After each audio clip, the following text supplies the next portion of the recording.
Delaying strategies. This is what you employ if you know that, one, you're in a very shit situation, perhaps a war zone, where anybody entering could mean your harm or even death. Or two, you could just do it because you're homeless and you're in someone's house you shouldn't be. And if somebody does come in there, at least you've given yourself a time lapse of 30 seconds perhaps, even up to 2 minutes or 3 minutes sometimes. Because nobody's going to open their house, see things the other way around and start kicking and smashing them. They're going to inspect it, they're going to stop, they're going to slowly move it because they don't want to break anything in their house. So in each case, the tactic is the same. It's just a delaying tactic.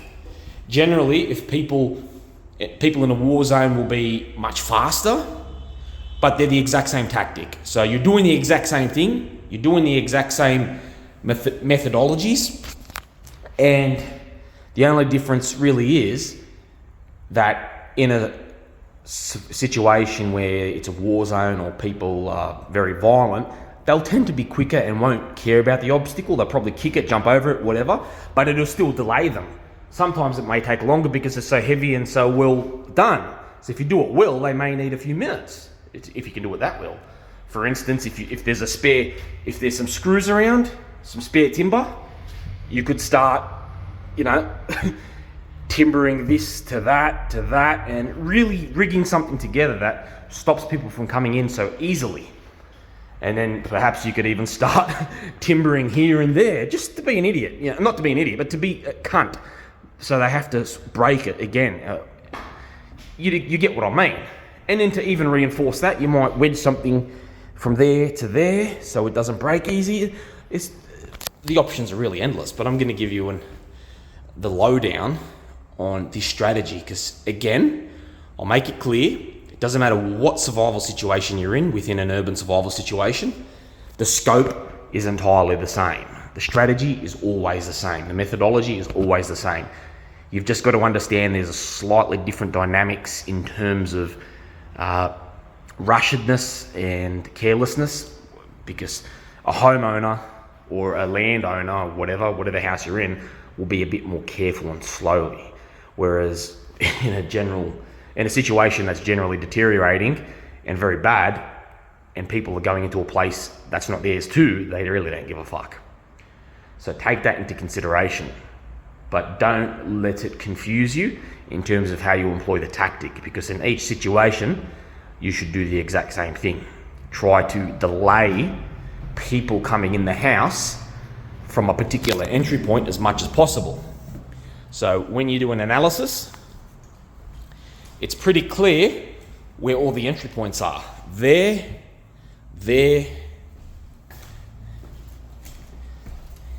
and there. No entry points in there.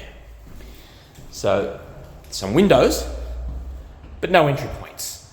So that being so, you've only got to block that and that as an entry point. And correction, you've also got a block there. Okay? And when you want to use that part of the house, I guess you can go over it and put it back together. But what you're trying to do essentially is create a rabbit hole for you to zip out of and have the people coming into the house focused on the entry points, which is, they're always going to probably come through there if they're a homeowner, but if they're not, they could come from any other entry point. They could even come through those windows if they want, but it's less likely. They're always going to suss out the main entry point, see if they're open, see if they can kick it down, lockpick it, etc. But in an urban survival situation where you're homeless, generally speaking, they're always going to come from the main entry point, though they could come from other entry points. So what you start doing is very simple.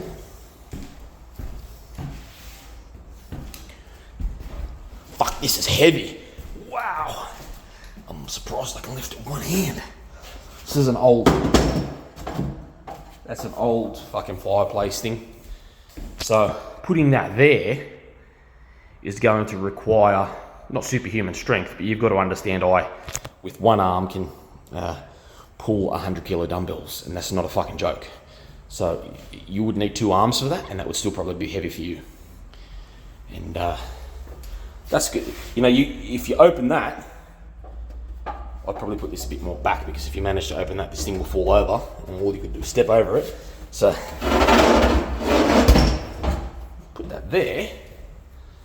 You know, no one's gonna, the homeowners are not gonna fucking kick it over and break the floorboards or do something else.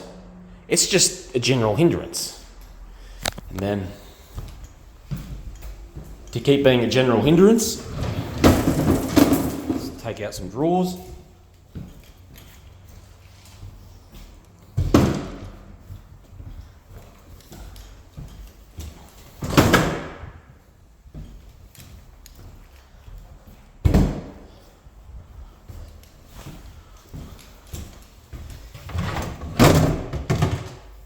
So highlight that. You're being a general hindrance to whoever's trying to access the location, insofar that you're trying to escape your rabbit hole. So you'd pretty much do this at every entry point. You'd make a big mess of everything, and you'd know how it all works. So you'd be able to zip around it with no problem. But human psychology, people who aren't fond of this new environment, even a landowner, because they would need to be careful and they don't want to damage things, they're going to take a lot longer. And for instance, there's some bricks there. You could start stacking bricks there. You could rip that off, put that there. You could, for instance, close this and try and jam something against the floor that might slide. And that's all you're doing. You're blocking off those entry points. So they're going to find it hard to come here, which is your main function, where you mainly function. You could set up your bed here or whatever it is you're doing, camp stove there, you've got the toilet there. And when you want to fucking escape, this fucking thing open. Oh, for fuck's sake. Well, you just want to find something to batter it. Oh, you could escape here, but that's a better place to escape really.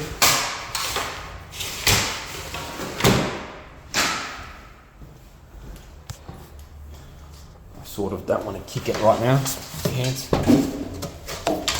If I have to, I will, just to show you. These are all locked.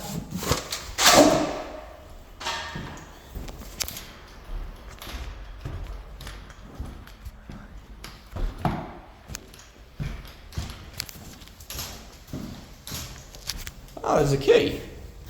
Don't have to break anything, sweet.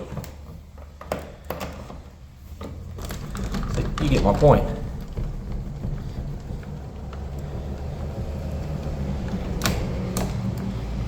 At some point, you'd break that chain and the window would no longer be attached to the bottom of the sill, and that could flap all the way open, so you've just got to hop over. But that's what you do to that. I should break it just so I show you. Otherwise you're not going to have a good example. I've got bricks here, sweet. I've got pavement bricks. These aren't fucking normal bricks. Yeah, these are pavement bricks. So I don't want to break the glass. Just want to snooker it.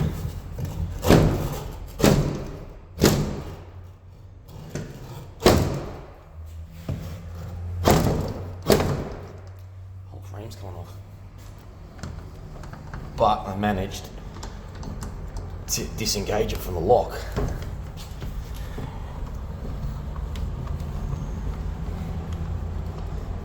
See? That's what I mean.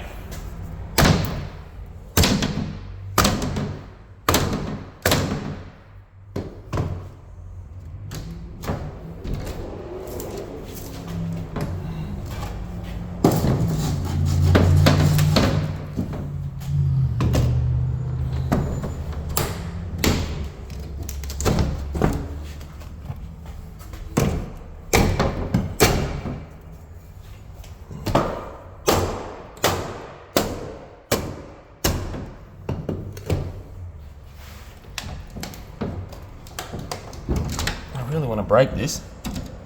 There's some screws in there, so you could unscrew it with a screwdriver. I'm just not going to undo my pack for that. I'm going to put my phone down for a second. I'm not going to pause it. I need 2 hands for this.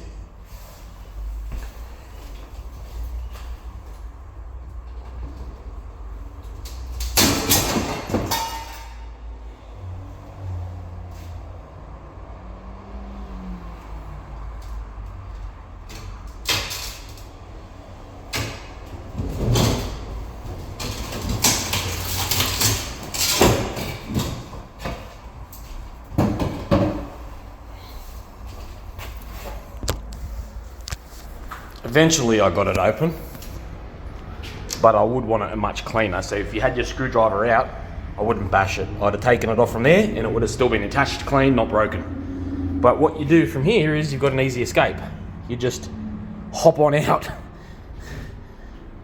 Desirably not with the glass, because that's a very bad safety risk. And you're fucking out. All the while, you've delayed them. They're still there, sitting there, wondering what the fuck's going on, and you're already out on the main road. Fucked off, whatever situation it is. So that's how you've got to employ delaying tactics. Not only do you need to delay them and block them off with efficient means, as I showed you, you've got to take all the entry points into consideration, where they're least likely to come into the house, so from that front bedroom window that faces the road, and that's your escape route. You know, it's very rare that a homeowner or landowner in normal circumstances, such as homelessness, is going to try to access the house from a fucking window. In a survival situation where it's a pandemic, nuclear holocaust, etc., people will still generally assess the main points of the house first, and if they need to look at all the windows in the surrounding property, they will do that. So the best idea in that situation is to leave one door open. Because what are you going to do if you're a survivalist in a nuclear holocaust or war zone and you see this fucking thing entirely open? You're not going to bother going to the front, are you? You're going to go, yeah, it's open, I don't have to look anywhere else. And you're going to walk straight in. And walking straight in, if you're over there in that room that we're fucking around with, you already know someone's in here. So by that time, if they want to go to that room, you've already fucked off. Okay, that's how you employ these tactics, strategies. It's very simple stuff. You know, another person seeking an easy way in, if the door's open, fuck, they're laughing. They're just going to go straight through that and not bother with everything else. Would you do that in normal circumstances? No, because a homeowner would think somebody's broken in and whatnot, and you don't need to do that. You just need to do what I showed you. So, in a situation where urban survival situation where it's, you know, war zone, nuclear holocaust, blah blah blah blah blah, pandemic, there's not going to be any homelessness in those environment zones, common homelessness, because everyone's in the survival situation. For Ukraine, for instance, which is not the best place at the moment. So you've got to understand all those dynamics and how they work. And again, from this, I want you to take away the idea that the strategies are all the same. It's just that the rushedness factor will be different in different forms of urban survival situations. When it's, I've already explained to you how that will work. You need to take all entry points into consideration, and you also need to have some throw-offs. You need to leave some doors open, leave some windows open so they go looking there, as opposed to where you are. It's not very hard. That way they look in there, they're like, oh yeah, sweet, we're in. By that time, they've had a quick look at the immediate, and you're already fucking out down the street. It's not very hard.